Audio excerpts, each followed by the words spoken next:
অনেক দিন পরে আজকে তোমাদের সঙ্গে আর একটা ঘুরতে যাওয়ার ভিডিও নিয়ে চলে আসলাম। চলো দেখতে থাকো ভিডিওটা, কোথায় যাচ্ছি আমরা আজকে।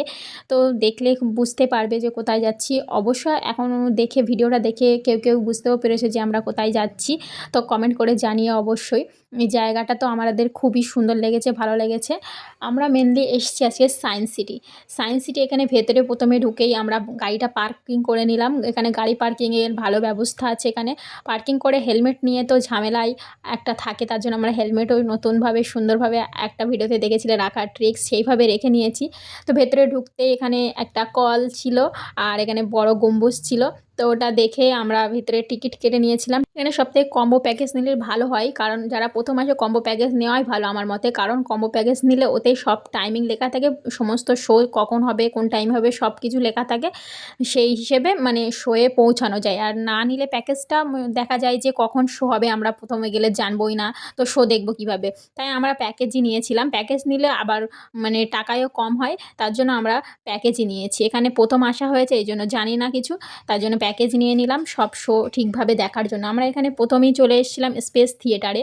স্পেস থিয়েটারে একটা টাইমিং ছিল, সেই জন্য সেখানেই চলে গিয়েছিলাম প্রথমে। এখানে শোটায় ভিতরে ক্যামেরা অ্যালাউ নেই। আমি তারা শো শুরু হওয়ার আগে কিছু ক্যামেরা করেছিলাম, তোমাদের সঙ্গে সেটাই শেয়ার করলাম। এটা খুবই সুন্দর। আমাদের পৃথিবী সম্পর্কে অনেক কিছু মানে জানার আছে এর মধ্যে। তো আমাদের এখানে শোটা দেখেই বাইরে এসে এরপরে আমরা আরেকটা হলে চলে গিয়েছিলাম। ওখানে আরও আমাদের দুটো টিকিট কাটা ছিল, সেইগুলো শোগুলো দেখবো। এখানে 3D শো হচ্ছিলো। 3D শোটা সবচেয়ে সুন্দর লেগেছে, অসম্ভব সুন্দর। 3D শো দেখার পরে আমাদের অন্য কোনো শো আর ভালো লাগেনি এখানে। তারপরে 3D শো থেকে বেরিয়েই আমরা এখানে ডার্ক রাইডে যাচ্ছিলাম। ডার্ক রাইডে ভিডিও অ্যালাউ ছিল সম্ভবত। এখানে ডাইনোসরের জগতের সব কিছু দেখাচ্ছিল। তো আমরা এখানে ভিতরে গিয়ে দেখলাম। ভিতরটাও ভালো ছিল, মানে অন্য একটা জগতের মতো দেখতে ছিল। বেশ ভালোই লাগলো। তোমরা এসো, দেখো দেখো, খুবই সুন্দর লাগলো। মানে অনেক কিছু জানার বিষয় আছে এখানে, জানা চেনা, মানে আগে আমরা বইতে পড়েছি যেগুলো, সেগুলো এখানে মানে আমরা উপভোগ করতে পারছি। এখানে রোপওয়ের ব্যবস্থাও ছিল। রোপওয়ের উপর থেকে সায়েন্স সিটির মানে ভিউটা আরও সুন্দর দেখায়। মানে আমরা রোপওয়েতে যাইনি, মানে আমরা উপর থেকে একটা জায়গায় গিয়েছিলাম, সেখান থেকে ভিডিওটা করা।